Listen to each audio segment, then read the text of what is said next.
At 10, this is Fox 61, Connecticut's news station.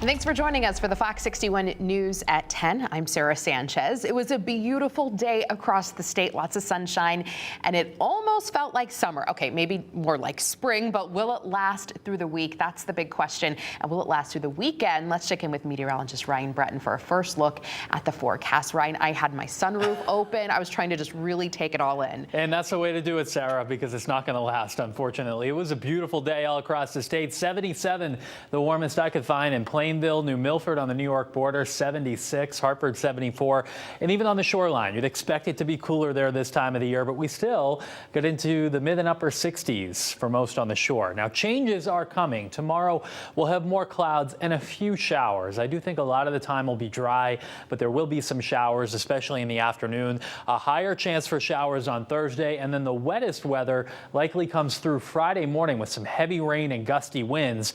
That storm moves away over the weekend, but is close enough to at least keep some clouds and maybe a sprinkle or shower around. Tonight we have some clouds starting to move in. We had a lot of sunshine today, but you can tell with the clouds coming in, tomorrow will not be as bright. Actually, some thunderstorms right now in upstate New York. Those should fizzle out, but the idea is all of this moisture is coming in our direction, and tomorrow will not be as nice as today was. I do think it's mainly dry first thing in the morning, though. The afternoon and evening commute, though, may be getting a little bit wet with some showers developing. Quick look at this hour by hour. 6 o'clock in the morning, maybe still some patches of sun. Might be a nice sunrise in a few spots, but I think we'll have a lot of clouds through the middle of the day. Still not many showers until the afternoon and evening. A spot shower or two is possible. Still a fairly mild day inland. We'll get close to 60 at the shore. Much of the day will be in the 50s. We'll talk about when the heavier rain arrives and whether or not it gets out of here for the UConn parade. That's all coming up. Sarah?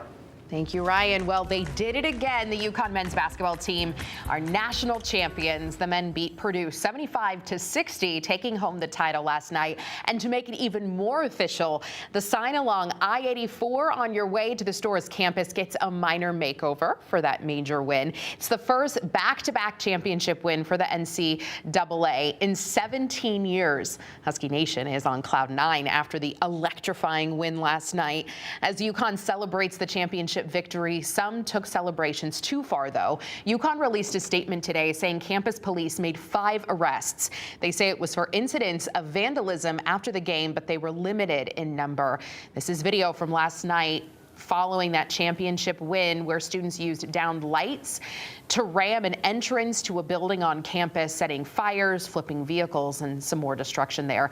That damage cost UConn more than $120,000. This was last year and led to 39 people arrested. So this was not last night. This was last year. While there was a lot of excitement on UConn's campus for the national title game, there was also some confusion. This was last night. Many students tell Fox 61 they couldn't get into the watch party despite having legitimate tickets to the event. They were turned away. Our reporters on scene say many students mobbed that entrance, which were shut down just before tip-off. Last night's watch party was a students-only event with ticketed event with no alcohol sales. Students blame scalpers, resellers, and counterfeit tickets for why they were turned away. One person behind the screen buying as many tickets as they can to either give to people or to sell. And 95% of the time you see a lot of these people and they're like 120, 140 for a ticket. Now, students say tickets were free and only one was issued per person, but there was a strong demand here. A UConn spokesperson told Fox 61 the event was not oversold, saying lots of people showed up at game time and they had to shut the doors. We're checking in at Stores for the victory rally as the Huskies return home tonight. Fox 61's Jake Garcia will join us in just a little bit from the Stores campus. That's not the only celebration expected this week. Governor Ned Lamont announced this afternoon there will be another championship parade winding through downtown Hartford this weekend. The parade will be Saturday at 11 a.m.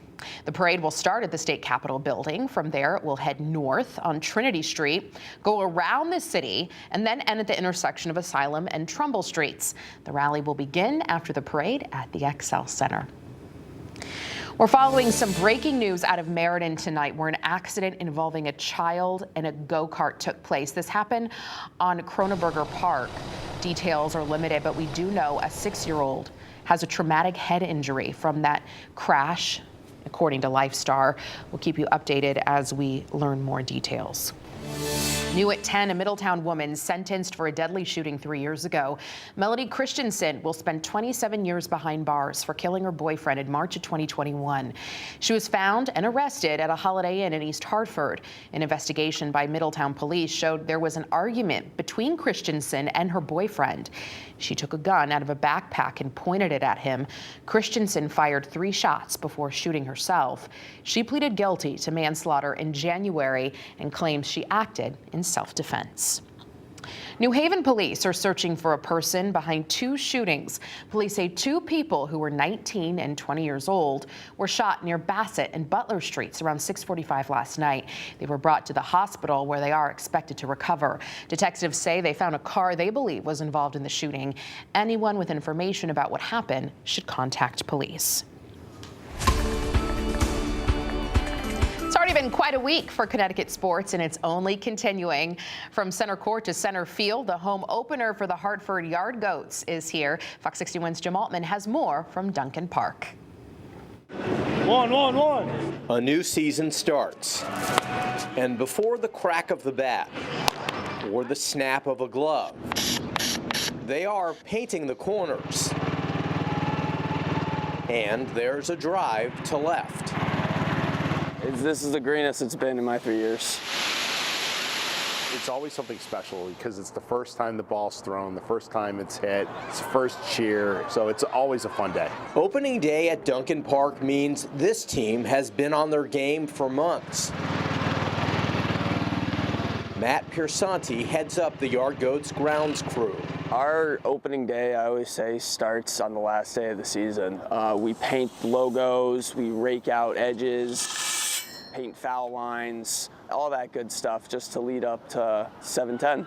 Whether it rains, whether it's sun, it's just maintaining it, making sure that it's the best field it can be for the professional athletes that take it. And in minor league baseball, the Yard Goats are major players in the merch world. Fully embroidered. For 2024, the shelves are stocked in the team store. It's a very exciting world. We do have a lot of new different products. We have about 20 different new hats. There's a ton of new swag. With the sounds of the season now surrounding us, the pitch is simple. Play ball. The smiles, the kids, the old friends, the familiar faces, all walking in, experiencing the ballpark, walking around, and just cheering on the Goats.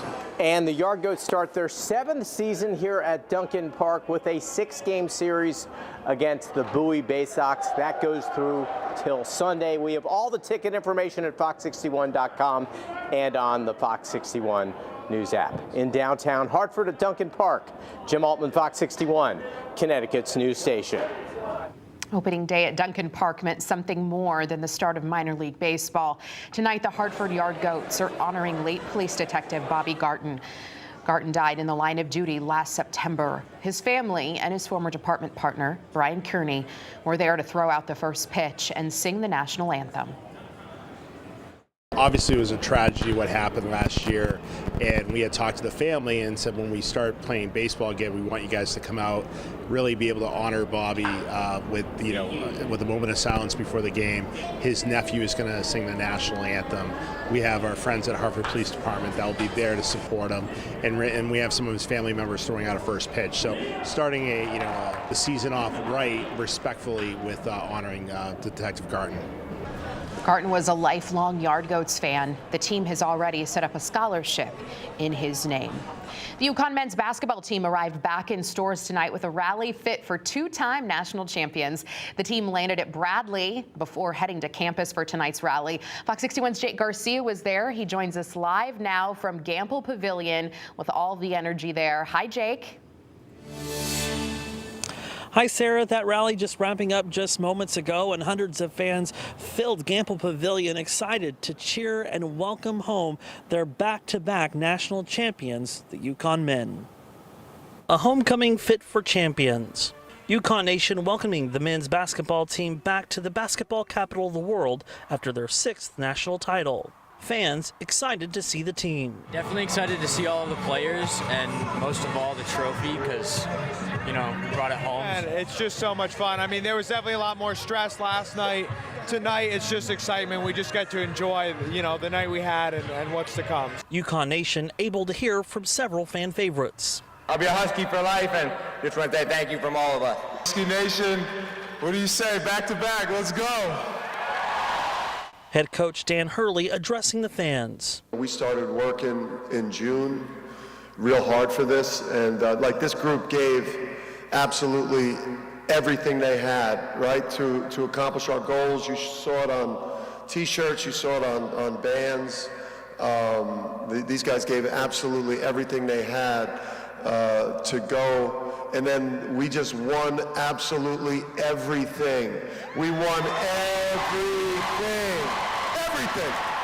Tristan Newton awarded as the 2023-2024 Husky of Honor at Tuesday's victory celebration. Without you guys, we got number 6, and thank you for everything. The Huskies showing off the NCAA trophy for UConn Nation before leaving Gamble for some much-needed rest. And of course, this is just the beginning of the celebration for the UConn men, as there are celebrations scheduled for later in the week. Reporting live from the basketball capital of the world, in stores, Jake Garcia, Fox 61, Connecticut's news station.